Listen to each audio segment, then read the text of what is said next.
അധികാരമുള്ളവൻ അടുപ്പിലും തൂടാം, ബാക്കിയുള്ള എവിടെയെങ്കിലും പോയി ഇരുന്നോളാം. മാസം നിങ്ങൾ അത്തപ്പിരിവായി പൈസ വാങ്ങുന്നുണ്ട്.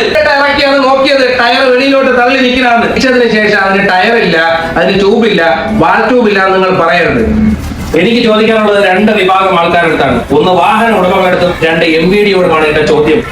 വാഹന ഉടമകൾ എന്തുകൊണ്ട് ഡ്രൈവർമാർക്ക് വാഹനം കൊടുക്കുമ്പോൾ ഹെവി ലൈസൻസ് ഉണ്ടോന്നോ അല്ലെങ്കിൽ ലൈസൻസ് ഉള്ള വ്യക്തിയാണോന്നോ വണ്ടി ഓടിക്കാൻ അറിയാവുന്ന ആളാണെന്നോ നോക്കി നിങ്ങൾ വാഹനം കൊടുക്കുന്നില്ല? റോഡിൽ പൊലിയുന്ന ഓരോ ജീവനും ഓരോ കുടുംബത്തിന് വിലപ്പെട്ടതാണെന്ന് നിങ്ങൾ മനസ്സിലാക്കണം. രണ്ട്, MVD നിങ്ങൾ കൃത്യമായിട്ട് ഫിറ്റ്നസുകൾ ചെക്ക് ചെയ്യുന്നില്ല എന്നുള്ള പരക്കെ ആക്ഷേപം കേരളം ഉടനീളമുണ്ട്. പല RTO ഓഫീസുകളിലും വാഹനം കാണാതെ കൈക്കൂലി പറ്റിക്കൊണ്ട് വാഹനത്തിന് ഫിറ്റ്നസ് റെഡിയാക്കി കൊടുക്കുന്നുണ്ട്. അതുപോലെയാണോ ഈ വാഹനത്തിന് ചെയ്തു കൊടുത്തതെന്ന് അറിയാൻ പാടില്ല. ഈ കാരണങ്ങളൊന്നും അറിയാൻ വയ്യ. രണ്ട്, ഈ വാഹനങ്ങൾക്ക് രാവിലെ 8 മണി മുതൽ 10 മണി വരെയും 3 to 5 ആയിരുന്നു ഈ വാഹനങ്ങൾക്ക് വിലക്കിയിരുന്നത്. അതിപ്പോ നിലവിലെ NVD അത് മാറ്റി 7 മണി മുതൽ 10 മണി വരെയും 3 to 5 ഇപ്പൊ നിലവിലെ സമയം. ഈ സമയത്തിനുള്ളിൽ ഈ ലോറി ഡ്രൈവർമാർ എവിടെയാണ് ഈ ലോഡും കൊണ്ട് പോകാൻ പറ്റുന്നത്? ഈ കേരളത്തിന്റെ ട്രാഫിക് വെച്ച് നോക്കുമ്പോൾ അവർക്ക് എങ്ങും എത്താൻ പറ്റില്ല. അവർക്കും കുടുംബമുണ്ട്, അവർക്കും തൊഴിൽ ചെയ്താലും മുന്നോട്ട് പോകാൻ പറ്റും. അതും നമ്മൾ മനസ്സിലാക്കണം. ഇതുപോലുള്ള വാഹനങ്ങൾ ആക്സിഡന്റ് ആകുമ്പോഴല്ല MVD വരേണ്ടത്.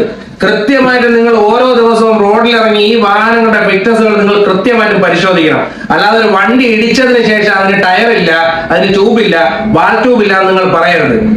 അതേപോലെ തന്നെയാണ് KSRTC വാഹനം ഓടിക്കൊണ്ടിരിക്കുമ്പോൾ ബ്രേക്ക് ഓട്ടി ഹൗസിംഗ് ഉൾപ്പെടെ എല്ലാം ഊരി താഴെ പോയി. 90% വണ്ടികൾക്കും ഇൻഡിക്കേറ്റർ ഇല്ല, ബ്രേക്ക് ലൈറ്റ് ഇല്ല, ഒന്നുമില്ല. ഇന്ന് വരെ ഒരു MVD ഉദ്യോഗസ്ഥന് അത് പോയി ചെക്ക് ചെയ്തിട്ടില്ല, പിടിച്ച് തടഞ്ഞു നിർത്തി ഫൈൻ അടിച്ച് കൊടുത്തിട്ടുമില്ല. പാവപ്പെട്ടവന്റെ വണ്ടികൾ എവിടെയെങ്കിലും കിട്ടുമെന്നുണ്ടെങ്കിൽ അത് നോക്കി നടക്കും. നിങ്ങൾ ഈ ചരക്ക് ഗതാഗത വണ്ടികളൊന്നും നിങ്ങൾ നോക്കുന്നില്ല. നിങ്ങൾക്ക് വേണ്ടത് ഫൈൻ തികയ്ക്കാനായിട്ട് കുറച്ച് ആൾക്കാരെ വേണം. അതിന് നിങ്ങൾ കൃത്യമായിട്ട് ഇറങ്ങും. ഏതെങ്കിലും ഒരു കാറിൽ ഒരു ലൈറ്റ് വെച്ചിട്ടുണ്ടോ, ഒരു സ്റ്റിക്കർ ഒട്ടിച്ചിട്ടുണ്ടോ, കൂളിംഗ് ഒട്ടിച്ചിട്ടുണ്ടോ, അതുണ്ടോ ഇതുണ്ടോ?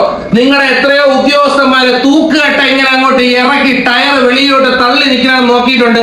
ആ ഉദ്യോഗസ്ഥന്മാരൊക്കെ എവിടെ പോയി? അവർക്ക് ഈ ലോറിയുടെ ടയർ ഉണ്ടാകുന്ന നോക്കാൻ പറ്റിയില്ലായിരുന്നോ? ഈ ഓടുന്ന ഈ വലിയ വലിയ വണ്ടികളുടെ ടയറും ബാക്കിയുള്ള ഭാഗങ്ങളും ഉണ്ടാകുന്ന നോക്കണം. നിങ്ങൾ തൂക്കേട്ട ഇറക്കിയാണ് നോക്കിയത്, ടയർ വെളിയിലോട്ട് തള്ളി നിൽക്കണമെന്ന്. പല ഉദ്യോഗസ്ഥന്മാരും MVDയിലെ പല ഉദ്യോഗസ്ഥന്മാരും അച്ഛന്റെയും കൊച്ചച്ഛന്റെയും സഹോദരന്റെയും ഗൂഗിൾ പേ വഴിയാണ് കമ്മീഷൻ പൈസ പറ്റുന്നത്. ഈ ഓടുന്ന എല്ലാ ലോറികളിൽ നിന്നും മാസാമാസം നിങ്ങൾ അത്തപ്പിരിവായി പൈസ വാങ്ങുന്നുണ്ട്. ടിപ്പറുകാരിൽ നിന്നും ടോറസുകാരിൽ നിന്നും. അതുകൊണ്ടാണ് നിങ്ങൾ ആ മേഖലയിലോട്ട് നിങ്ങൾ നോക്കാത്തത്. നിങ്ങൾ അതിനെ അവരെ അങ്ങോട്ട് മാറ്റി നിർത്തിയിട്ട് നിങ്ങൾ എന്ത് ചെയ്യും?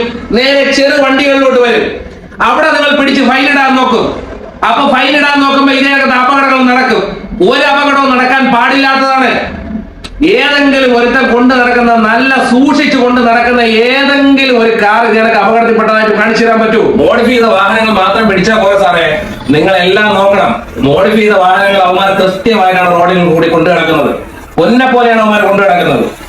അതുപോലെ തന്നെയാണ് ഈ ലോറിക്കാരും കൃത്യമായിട്ട് നല്ല രീതിയിൽ സൂക്ഷിച്ച് ഭദ്രമായിട്ട് കൊണ്ടു നടക്കുന്ന അതിമനോഹരമായ വണ്ടികൾ കേരളത്തിലുണ്ട്. പക്ഷെ നിങ്ങൾ എന്ത് ചെയ്യുന്നറിയാമോ? നിങ്ങൾ ആ പാവപ്പെട്ടവരെ പിഴിയുന്നത് കൊണ്ടാണ് അവർക്ക് ഈ മരണപ്പാച്ചിൽ പറയേണ്ടി വരുന്നത്.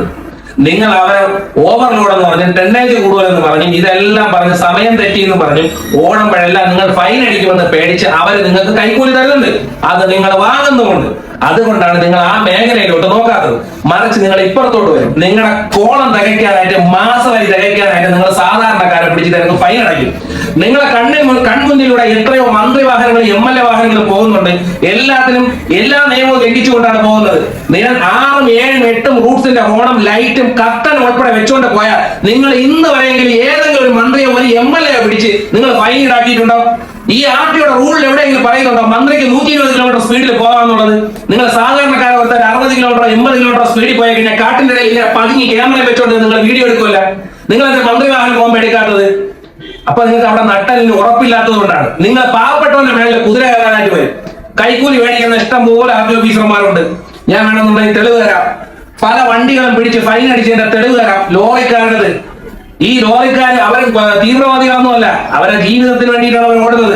നിങ്ങൾ ഇതേ കണക്ക് അവർക്ക് 7 മണി തൊട്ട് 10 മണി വരെ, 3 മണി തൊട്ട് 5 മണി വരെ ഓടാൻ പറ്റൂല എന്ന് പറയുമ്പോൾ അവർ അതിന് മുന്നുള്ള സമയത്തിന് ആക്സിഡന്റ് കൂടുതൽ കൊടുത്തു പോകും.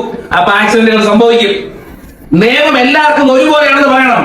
ഈ എത്രയോ MVD ഉദ്യോഗസ്ഥന്മാരുടെ വീട്ടില് അവരെ പേരിൽപ്പെടാത്ത 6, 7 വണ്ടികൾ കിടപ്പുണ്ട്. അത് പലതും മോഡിഫൈ ചെയ്ത വണ്ടികളുമുണ്ട്. നിങ്ങളുടെ സ്വന്തക്കാരുടെ ഫൈനുകൾ നിങ്ങൾ ഒഴിവാക്കി കൊടുക്കുന്നില്ലേ? അപ്പൊ അധികാരമുള്ളവൻ അടുപ്പിലും തൂറാം, ബാക്കിയുള്ള എവിടെയെങ്കിലും പോയി ഇരുന്നോളാം.